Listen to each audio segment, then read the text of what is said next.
እንደከዳች እንግዲህ ያው አብሮ አደጓ መታ ለምን ልጇን ዲቃላዋን አትወስድም? ልጇን ክዳለች ለወንድ ብላ አብርሽ ወዷትና አፍቅሯት ሳይሆን ከእርታ ከልጁ ለመለያየት ብላ ያደረገችው የተጠቀመችው ሲስተም ነው።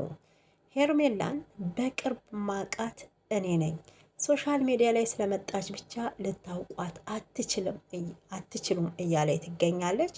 እውነት ያሳፍራል ማለት ነው። በዚህ ልክ ልጅን መካድ ከፈለገሽ ከነ ልጅሽ ሊወድሽ ይገባል ማለት ነው። በእውነት ደግሞ ኮሜንት ስር እያየው ነበረ። ከነ ምናምኑ እኮ ነው የወደደችው የምትሉት። አሁን አብርሽ ምናምኑ ምንድን ነው የሚባለው ማለት ነው። እና ከነ ምናምኑማ ከዚህ በፊት እውነቴን ነው ከድርቀት ወደ ውፍረት ያመጣችው ሩታ ናት። አነሳሳት። እውነቴን ነው። ፈመሰ እንኳን አብርሽ ሌሎቹን ፈምሰዋል። በሩታ ስም በሩታ ሰበብ ማለት ነው። እና ያልፈመሰ የለም በሱ ፋሚሊ ዙሪያ ሁሉም ማለት ነው። በአጠቃላይ ስም መጥራት ባልፈልግም ይጠራም ታላችሁ ደግሞ መጥራት እንችላለን። ፍቅር ሰታ ተንከባክባ፣ እውነቴን ነው የምላችሁ ተንከባክባ በእውነት እና ሰው ሆኖ ጥፋት የማያጠፋ የለም። ምናልባት ሩታም ጥፋት አጥፍታ ይሆናል። ሰው ናትና ማለት ነው። እና ሰው ስንሆን እንሳሳታለን። ገብታችኋል። በትዳር ውስጥ በፍቅር ውስጥ ደግሞ ግጭት ይኖራል። አብርሽ አሁን ምርጫውን ያደረገው ሄርሜላን ነው። በጣም ነው የሚንሰፈሰፈው። እኔ እንጃ ገና የመጀመሪያ ሴት ያየ ነው የሚመስለውና አፍላ ላይ ገና ስትሆነዋል አይደለም። እንደዛ ነው ብቻ አብርሻው ለትዳር ገና ነው። ያንንም ያዝኩ ያንንም ለቀኩ ነው የሚለው።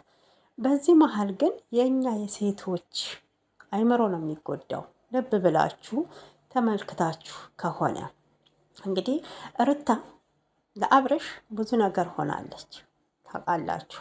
አብርሽም ሆኖ ሊሆን ይችላል። እኔ አይደለም እያልኩ አብርሽን እንትን እያልኩት አይደለም። ግን ትዳርክን ብታከብር ኖሮ ራስክን ብታስከብር ኖሮ ቤትክን ብታከብር ኖሮ ዛሬ እንዲህ ሶሻል ሚዲያ ላይ መነጋገሪያ አትሆኑም። በእውነት እንግዲህ ሩታ የመጣች ጊዜ አይታችሁ ከሆነ በጣም ነበረ ተወዳጅነትን ያተረፉት። በጣም ነበረ ማለት ነው። እና ከዓለም ሩታ አብርሽ ሩታ አብርሽ ሩታ አብርሽ ነበረ። ከዛ በኋላ ነው ሌሎቹ የመጡት። ብሩኬ ሀይሚ ብትሉ ከዛ በኋላ ነው የመጡት ማለት ነው። እና ያኔ ሩታን በጣም ብዙ ደጋፊ ነበራት። አሁንም አላት። እሷ እጅ አትሰጥም። በዙሪያዋ እንግዲህ ወዳጅ ነን ያሉ በሙሉ እየከዷት ነው። ዞረው እሷን እየወቀሷት ነው። ሩታን ጥፋተኛ እያረጓት ነው።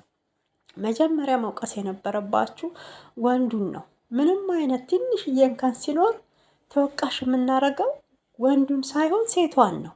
በጣም ነው የሚገርመኝ ማለት ነው። እና ለምንድን ነው በሁለቱ በኩል የማይታየው ይሄ ነገር? አሁን ላይ እንግዲህ ሄርሜላ በጣም ጨዋ ናት፣ ባለጌ አይደለችም እያለ ሲከራከርላት የነበረው ሰምታችኋል። ሄርሜላ ክብር አላት፣ ክብር የሌላችሁ እናንተ ናችሁ ብሎ እንደውም ከሩታ ጋር ሲያወዳድራት ነበር። እና በራሷ ቤት መጥቶ በእውነት ይሄ ምን ያህል ንቀትን እንደሚያሳይ ምንም ቢሆን ክብር ልሰጣት ይገባል። የልጅክ እናት ናት። በእውነት አንተን የሚመስል ፎቶኮፒ ነው ፈጣሪ የሰጣችሁ። ሰው ፍሬ አቶ ልጅ አቶ ነው